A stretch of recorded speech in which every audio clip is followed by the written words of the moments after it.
السلام عليكم ورحمة الله وبركاته. أتمنى أن يكون الجميع بخير. اللي بدين الآن خفف إن شاء الله، يعني اللي يتابعنا خفف يعني ولو كم كيلو، واللي كان يدخن قلل التدخين، نعم، واللي المهم عوامل الخطورة نحن نبتعد عنها. والسمنة مهمة أيضا، لأن السمنة تؤدي إلى أشياء كثيرة، من ضمنها موضوعنا لهذا اليوم.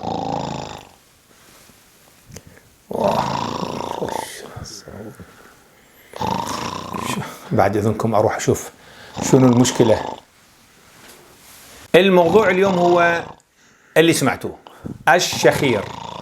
الشخير يعني معروف، والسبب هو اعتلال، هناك إرباك في دخول الهواء إلى البلعوم الحلقي، يعني الناس اللي تتنفس من فمها. عادة التنفس يكون من الفم، إذا كان التنفس من الأنف عادة الشخير لا يوجد، إلا إذا كان هناك مشاكل في الأنف. الرجال المساكين يصابون أكثر من النساء الحمد لله. وفي شخير خفيف، وفي متوسط، وفي عالي. الله يعين اللي نايم يمها أو اللي نايمة يمه. منو الناس الأكثر إصابة بالشخير؟ أولا البدناء اللي عنده وزن زيادة، وخصوصا في ناس رقبته بهذا الشكل. هاي طبعا أيضا نظيف، تدفع المنطقة إلى الخلف. النقطة الثانية المدخنون. النقطة الثالثة اللي يتناولون الخمور أو الحبوب المهدئة المنومة قبل النوم أو في المساء، أو الناس اللي عنده اعتراض في مجرى الأنف، يعني التنفس الأنفي يكون هناك مشكلة، مثلا انحراف الحاجز الأنفي يعني يفترض وراء هذا بالضبط الحاجز الأنفي هنا، هذا يكون يمين أو يسار. طبعا إذا راح على اليسار أو على اليمين طبعا هالمنطقة راح تضيق. النقطة الأخرى اللي هي وجود ما يسمى اللحميات، اللي هي البوليب، اللي هي مثل الزيادات لحمية راح تكون في الهواء نتيجة حساسية على الأكثر. إذا كانت اللوزتين كبيرة، وفي عندنا نحن بالأطفال ما يسمى بالأدينويد، اللي هي مثل اللوزتين بس في نهاية الأنف، أو هناك التهاب مزمن في الجيوب الأنفية، أو الناس اللي عندها حساسية بهالمنطقة. في نقص في بعض المعادن مثل الزنك، الهرمونات مثل التستوستيرون. التستوستيرون طبعا إذا قل التستوستيرون فعلى الأكثر يشخرون هذولا، والتستوستيرون يقل، يعني كل ما كبر الكرش قل التستوستيرون. نحن بدنا نقولها واضح. عندي فيتامين B1 يعني إذا نقص، لأن البي 1 نحتاجه نحن لسلامة الأعصاب، يعني الأعصاب تحتاج إلى B1 لنشاطها لديمومتها. فنحن عندنا أعصاب مهمة جدا، مثلا عندي العصب التاسع القحفي، يعني اللي جاي من الجمجمة. طبعا في أعصاب اللي جاي من الجمجمة نحن نعرفها 12 واحد ذكرناها في حلقات سابقة، 12 عصب، من ضمن التاسع والعاشر يغذون هذه المناطق، جزء باللسان ومنطقة الحلق، نعم، العضلات، هاي المنطقة المحيطة. عندنا الحجاب الحاجز مهم أيضا. الحجاب الحاجز اللي هو العضلة الكبيرة اللي تفصل بين القفص الصدري وبين البطن، يغذيها العصب ما يسمى العصب، يسموه عصب الفرينيك نيرف. وعموما مراكز التنفس في جذع الدماغ أيضا هي أعصاب بالنهاية، تحتاج أيضا إلى B1. ونقطة مهمة هي وضعية النوم.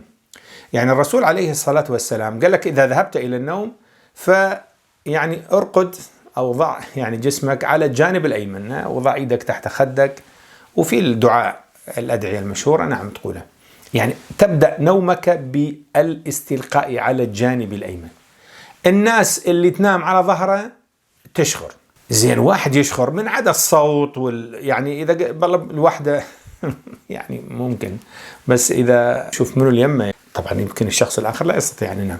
لكن نحن نتحدث عن المشاكل اللي تصير للشخص نفسه، يعني الشخير مو بس صوت، مشاكل كثيرة ومشاكل خطيرة.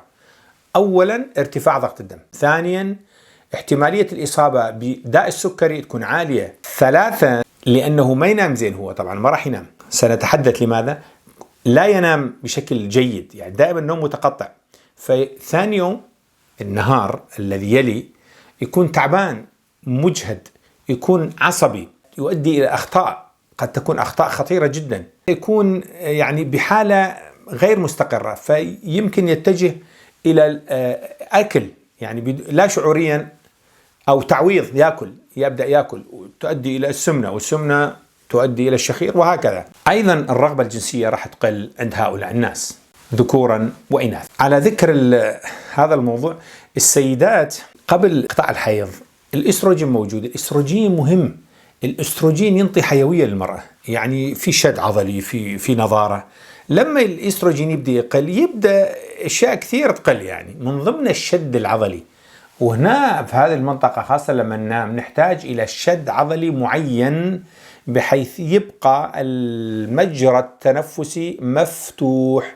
فلما يعني نحن قلنا الرجال أكثر بالشخير، لكن من يتقدم بالعمر تبدأ النساء أيضا تشخر أكثر، يمكن أكثر من الرجال في بعض الأحيان، بسبب هبوط أو قلة هرمون الإستروجين. أتحدث قليلا كيف يصير شخير عندما ننام. الهواء، نحن عادة الناس تتنفس من الأنف، يدخل الهواء من الأنف وينزل إلى منطقة الحلق وثم ينزل إلى البلعوم. نحن عندنا بلعومين، بلعوم الأنفي وبلعوم اللي هو الحلقي، وينزل بعدين إلى الحنجرة ويدخل القصبة الهوائية. هذا هو الوضع الطبيعي.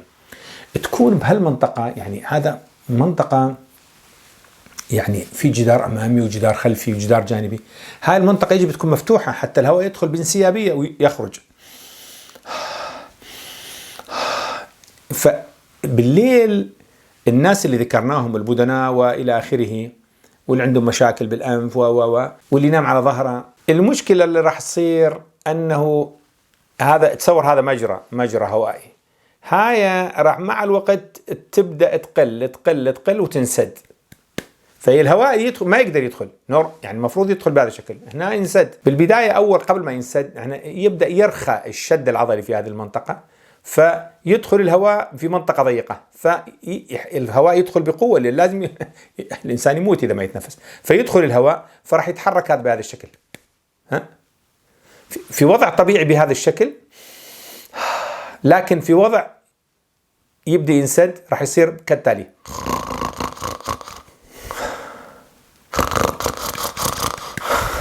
هذا المجرى الهوائي، هذا الشكل. في ناس اللي عندهم متلازمة انقطاع التنفس الانسدادي، هذا يستيقظ ترى يعني كل 10 ثواني يستيقظ، يعني مو ليش يستيقظ يعني يقف وهذه، لا حتى لا يعني يستيقظ هو، يعني يخرج من حالة النوم ويرجع ينام مرة أخرى، وهكذا. ليش؟ لأنه كالتالي، راح بهذا الشكل يبدأ الشخير، هذا المجرى الهوائي، هذا هو المجرى الهوائي، يبدأ مع الوقت يخف الشد العضلي في هذه المنطقة، فراح ينسد، يصل مرحلة ينسد، فما يقدر، فيسوي ينفتح بهذا الشكل ويرجع مرة النوم.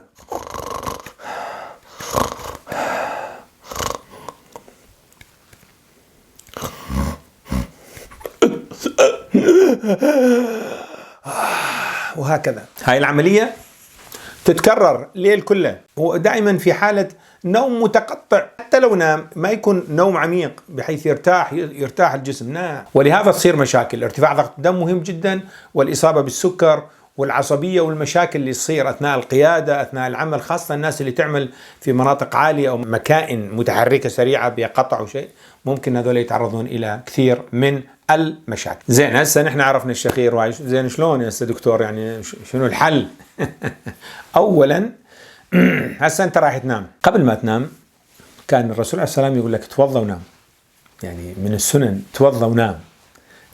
الوضوء ضمن الوضوء، يعني عندنا نحن غسل الأنف، يا سيدي لا تتوضأ، اذهب واغسل أنفك، يعني نظف أنفك بشكل جيد، نظفه وخليه هذا الماء بارد، يعني أيضا يخفف من الاحتقان بالمنطقة، ينفتح الأنف، فلما تنام ترتاح. 2، لما تنام حاول تبدأ نومك على يعني استلقاء اليمين، الجسم يتعود مع الوقت.